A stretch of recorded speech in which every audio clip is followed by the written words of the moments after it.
Hello, all my BI 500 students. This is Craig Hill, and I thought I'd say hello and welcome to week number 2.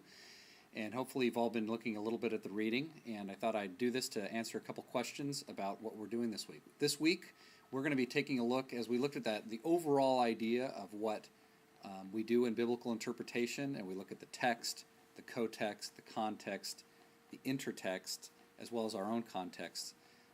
What we're starting with this week is the idea of the text and establishing what the text is. And so we're going to be looking at the idea of doing textual criticism and looking at textual variants. So you'll be doing some reading on versions from the Old Testament, from which we get our Old Testament from, as well as a PDF lecture on what the New Testament, how the New Testament comes to us and what the various manuscripts of the New Testament are.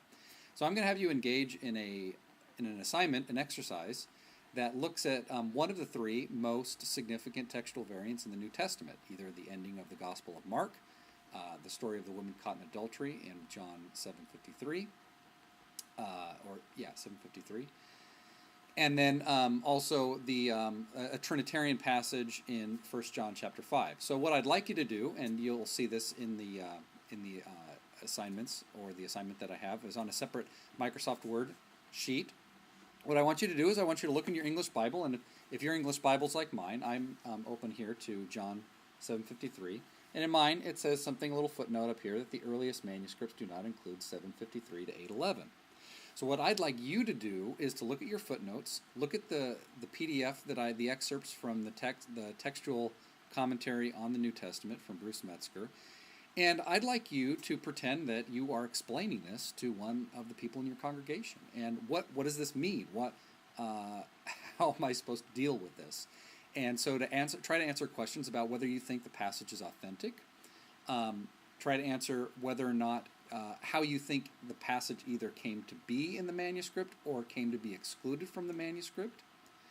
And then ultimately, if you were preaching through the Gospel of John in this case, would you preach on it? What would you say?